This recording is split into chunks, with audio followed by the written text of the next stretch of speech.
What if I told you that the biggest screen you'll use this year might not sit on your desk, hang on your wall, or fold into your pocket, but quietly appear in front of your eyes the moment you plug in a cable? No startup drama, no loading screen, no futuristic sound effects. Who's-the-screen-floating.com. Almost suspiciously simple. That's the experience, the XREAL1S. Display glasses promise, and today we're answering the one question that actually matters. What happens after the first 5 minutes? Because here's the thing, a lot of tech looks impressive at first glance, but the real test doesn't happen during the demo. It happens later, when you're sitting on your couch, when your phone battery dips, when someone walks into the room and asks what you're wearing. That's when the truth shows up. So instead of selling you a fantasy, let's walk through what it's actually like to live with these glasses, one real moment at a time. The X-Real One SR display glasses, not a computer, not a headset, not smart glasses in the traditional sense. They don't run apps on their own. They don't think for you. They don't do anything until you connect them to a compatible device. And the first time you do that, there's this tiny pause where your brain expects more to happen, but nothing does. The image just appears in front of you, like someone quietly turned on a massive invisible TV. That moment is important because it sets the tone for everything else. There's no feeling of being trapped. No tightening straps. No form pressing against your face. You put them on like normal glasses, and they sit there like normal glasses. The weight rests on your nose and ears, evenly spread without pulling your head forward. And after a few minutes, your brain stops paying attention to the glasses themselves and starts focusing on what's on the screen. That transition happens faster than you expect, and once it does, it's hard to go back. But comfort isn't just about how something feels when you sit still. It's about how it behaves when you move. When you lean back, when you shift in your chair, the screen in the X-Real One S stays fixed in your field of view. It doesn't lock onto walls or follow the environment. It doesn't track the room. It simply exists in front of you, like a floating window that moves with your eyes, not the world. And at first, that feels a little strange. But then something clicks. You realize your neck is relaxed. Your shoulders drop. You're not holding. Pose. You're just watching. I remember the exact moment this stopped feeling like a gadget and started feeling like a habit. I reached for the glasses the same way I'd reach for headphones without thinking. And that's when I knew the design was doing something right. Because nothing about the experience felt urgent or demanding. The glasses didn't ask for attention. They waited for it. Now let's talk about power, because this is where expectations usually flip. The X-Real One S don't have a battery inside. No charging port on the frame. No power button. They draw power directly from whatever you connect them to. Phone, tablet, or other compatible device. That sounds like a limitation. Until you use them for more than a few minutes. There's no heat buildup on your face. No fan noise. No internal warmth creeping in. The glasses stay cool and quiet because they're not doing any processing themselves. That simplicity changes how long you're willing to wear them. You don't feel rushed. You don't feel like you're managing a device. You're just using a screen. And that's a theme you'll keep hearing. Because the X-Real One S don't try to replace your phone. They rely on Italiano. And that relationship is more balanced than it sounds. Audio is another area where reality matters. The sound comes from small speakers built into the arms of the glasses, positioned close to your ears. There are no earbuds, no seals, no isolation. In a quiet room, the audio feels personal, like it's meant just for you. In louder environments, sound can leak, and people nearby may hear it. That's not a flaw, it's a design choice. These aren't privacy headphones, they're convenience speakers. And once you understand that, you stop expecting them to behave like something they're not. What surprised me was how natural the audio felt during casual use, watching a video, listening to dialogue, letting sound exist without pressing anything into your ears. It's subtle, almost polite, And that makes a difference when you're wearing them longer than you planned.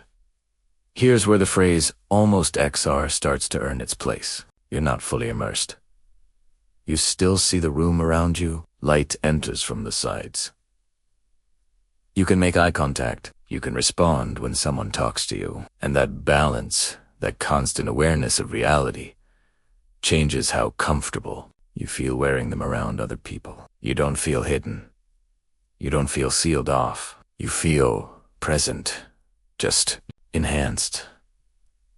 But there's a moment that always brings you back. You turn your head quickly, and the screen doesn't stay anchored to the room. It stays with you. That's the reminder. This is an augmented reality. This is a display. And the moment you accept that, the experience becomes smoother, calmer, and more honest. So now that the glasses no longer feel like a novelty, the real experiment begins. This is the point where excitement usually fades and habits take over. Because once something sits comfortably on your face, the only question left is whether it earns its place in your daily routine. And with the X-Real 1S, that answer depends entirely on how they behave when life gets slightly messy. Let's start with phone connectivity, because that's the backbone of this experience. The X-Real1S connect to compatible smartphones using a wired connection. No pairing screens, no Bluetooth setup. You plug them in, and the phone treats them like an external display. Whatever is on your phone appears in front of your eyes. Apps, videos, menus, everything. And that immediacy is both the strength and the test. There's no custom interface inside the glasses themselves. No special home screen. What you see is what your phone sends. At first, that feels almost underwhelming. You expect something more dramatic, but then you realize what that actually means. You don't have to learn anything new. There's no adjustment period. If you know how to use your phone, you know how to use these glasses. That familiarity lowers the barrier instantly. A kid can understand it. An older adult doesn't feel lost. And that alone makes the glasses more approachable than many head-mounted devices. Now here's the moment that changes your relationship with them. You stand up. You take a few steps. The screen stays in front of you. It doesn't float away. It doesn't jitter. It simply exists, calmly following your gaze. You're still aware of your surroundings, but the content stays readable. And suddenly, you realize these aren't meant to be used while constantly moving through the world. They're meant to be used while being present in it. Sitting, standing, leaning, pausing. That distinction matters, because when you try to push them into situations they're not designed for, the illusion breaks. And that's not a failure, it's honesty. The X-Real1S don't pretend to be something they're not. They don't claim to overlay directions on the street. They don't lock objects into space. They show you a screen, a very large one. And once you respect that boundary, the experience becomes far more enjoyable. One of the most interesting moments for me happened accidentally. I was watching a video. Someone walked into the room, and I paused without taking the glasses off. That's not something I do with VR. But here, it felt natural. I could see them. They could see my eyes. The glasses didn't dominate the interaction. They stepped back. And that social comfort is a quiet strength that doesn't show up on spec sheets. But let's talk about control, because this is where real-life friction can creep in. The X-Real1S don't add new input methods. You still use your phone to control everything.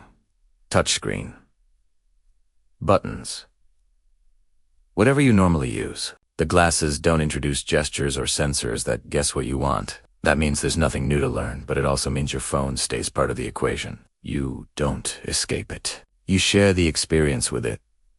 At first, it feels like a compromise. Then it starts to feel like stability. Nothing misfires. Nothing triggers accidentally. If something happens, you know why. The glasses do exactly what they're told. No more. No less. And in a world full of tech that tries to be clever, there's something refreshing about that restraint. Now, let's talk about visuals, because this is where expectations and reality finally meet. The display appears sharp and bright, filling a large portion of your field of view. It feels like sitting in front of a big screen from a comfortable distance. Text is readable.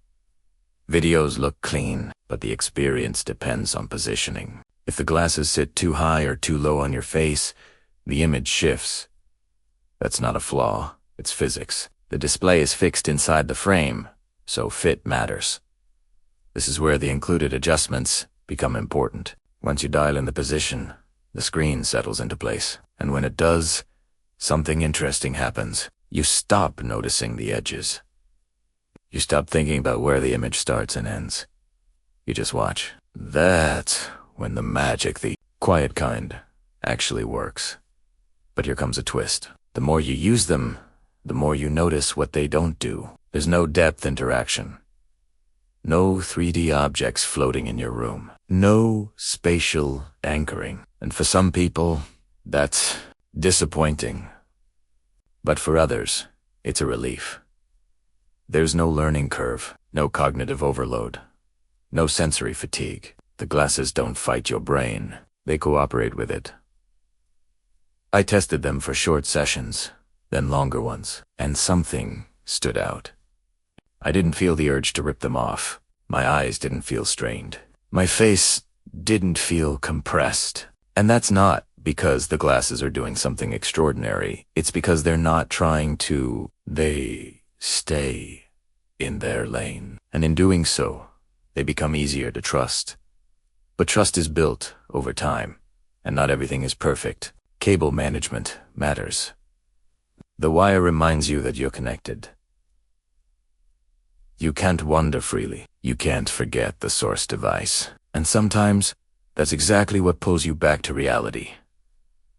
It's a small anchor, a reminder that this is a tool, not a portal.